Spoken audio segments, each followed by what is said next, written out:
Welcome, fellow veterans. From the tip of the spear to in the rear with the gear. I went from active duty infantry to reserve component logistician.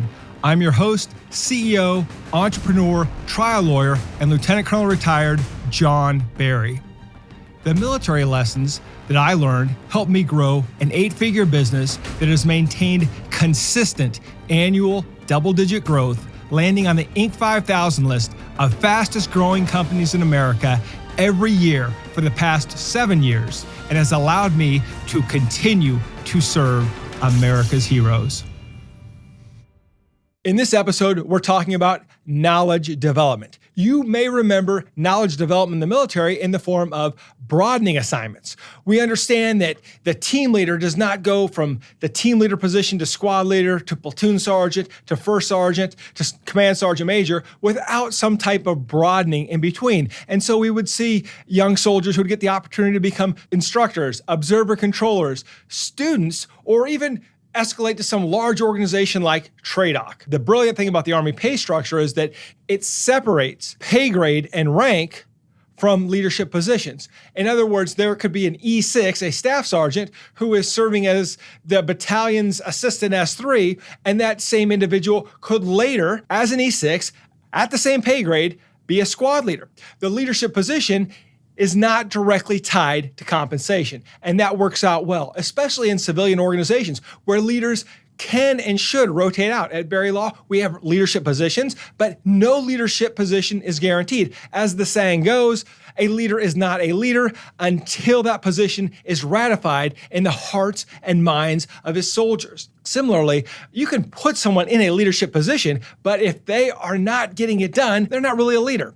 And there are also leaders who lead without titles, who lead without being put in a leadership position. They simply are the person everyone goes to get stuff done, and they're the person that the team trusts to take care of them. Anyone who has ever worked in a civilian organization understands that there's a huge difference between technical skills and leadership skills, and some of the best technicians are the worst leaders and should never be placed in a leadership position. In the military, we try to develop both so that we have people with technical skills and we advance them through leadership opportunities. But we also have to develop those technical skills and develop and mentor them as a whole. And that's where knowledge development comes in. We have to continue to develop our team members and give them opportunities outside of the standard leadership positions. In my organization, leadership positions must be earned. They are not retained year after year. And this is important because not every valuable team member is fit to lead. We rotate the leadership position because it's good for the individual, but also good for the organization. Think about it.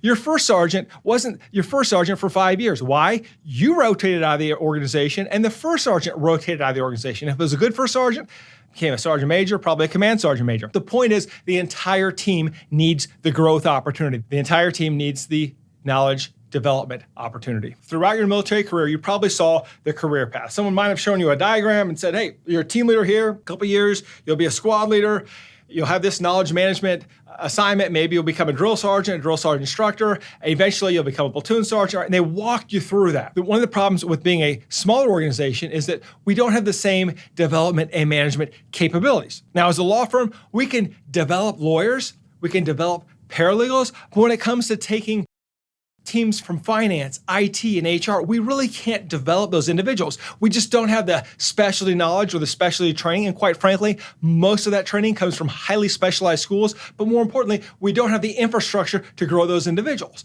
But the great ones are leaders regardless. Fortunately, at Barry Law, we hire team members with the initiative to forge their own path if one does not exist. A great example of this is our HR director.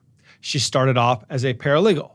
When we needed to replace an office manager, she stepped up, she went through the training, and she excelled. A few years later, we determined that we needed a law firm administrator. She applied for the job, and she wasn't ready, but she agreed to get the certification. She got the certification. We eventually moved her into the position, and she did a great job until we got to the point where I needed to hire a chief operating officer, which meant we would no longer have a law firm administrator. Her position would be eliminated. Now, instead of getting down about it and saying, why are you replacing me? She said, well, where are my opportunities? Well, she was great on the HR side, great with benefits, great in dealing with promotions and people. So we helped her get trained. She got her PhD and has moved up and is now our director of HR and does a phenomenal job. And this is a great success story. Like I said, we can build paralegals, we can build lawyers, but we didn't have the internal capability to build an HR director.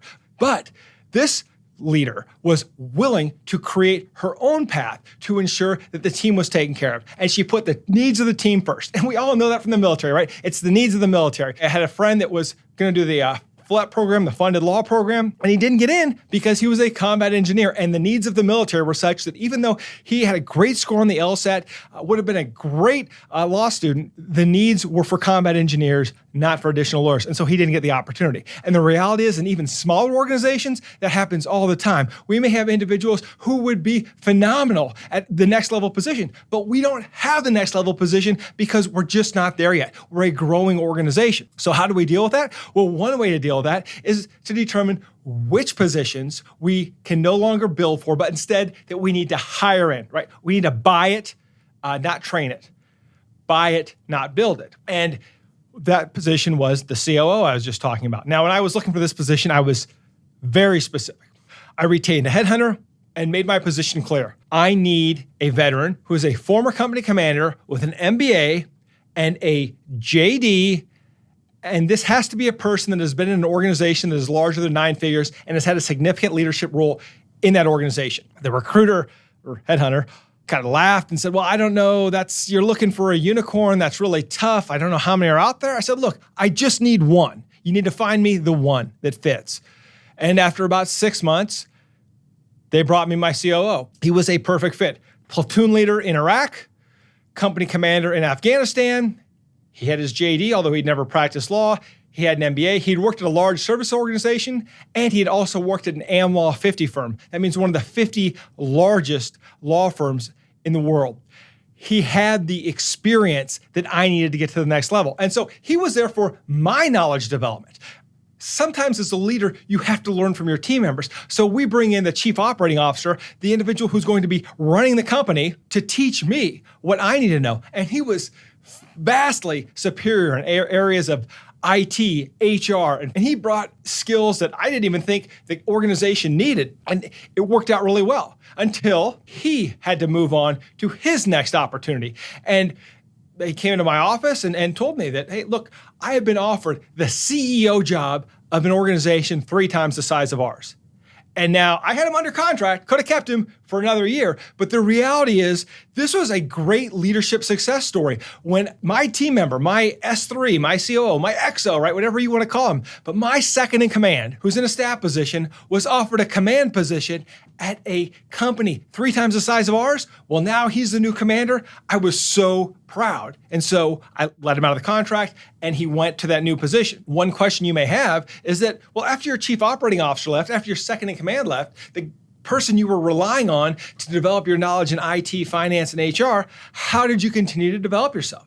And the answer is, I continued to hire more experts on our team. And of course, I sought outside knowledge. One of the greatest knowledge development adventures I ever went on was attending Jerry Spence's Trial Lawyers College near Du Bois, Wyoming. At that school, there's no cell service, and you're there for about 3 weeks. The first week is psychotherapy, the last 2 weeks are trial skills. And on one of the last days, you show up in the morning, nobody's allowed to talk to anybody, and you go off and come back in the evening.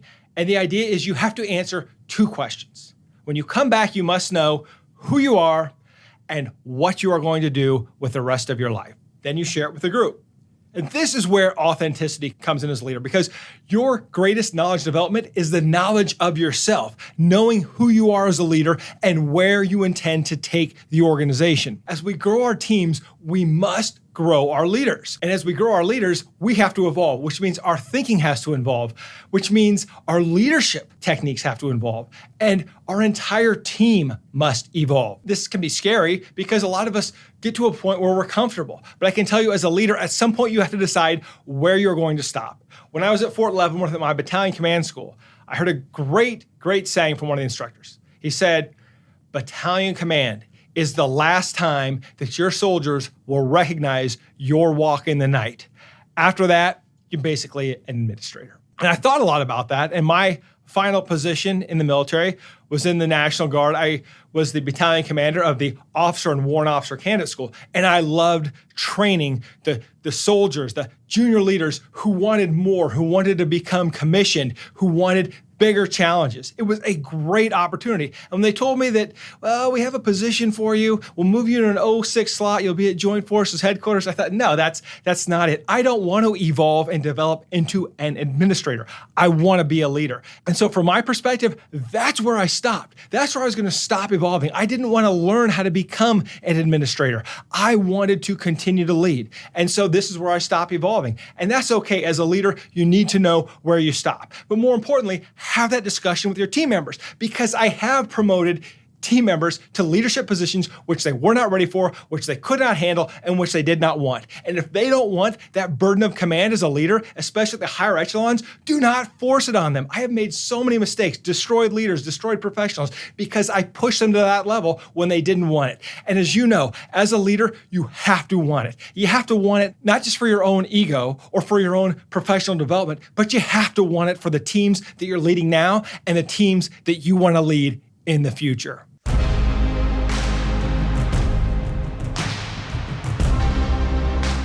After action review, broadening assignments make you a well-rounded leader to help you face different challenges in the future.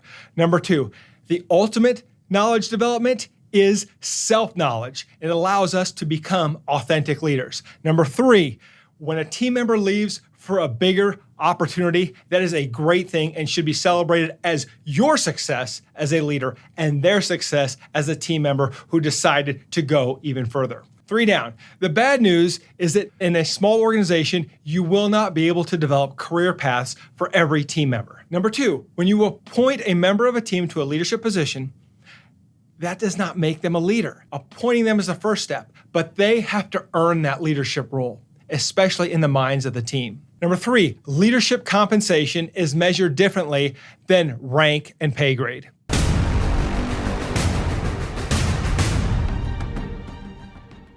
Thank you for joining us today on Veteran Led, where we pursue our mission of promoting veteran leadership in business, strengthening the veteran community, and getting veterans all of the benefits that they earned. If you know a leader who should be on the Veteran Led podcast, report to our online community by searching @Veteran Led on your favorite social channels and posting in the comments. We want to hear how your military challenges prepared you to lead your industry or community, and we will let the world know. And of course, hit subscribe and join me next time on Veteran Led.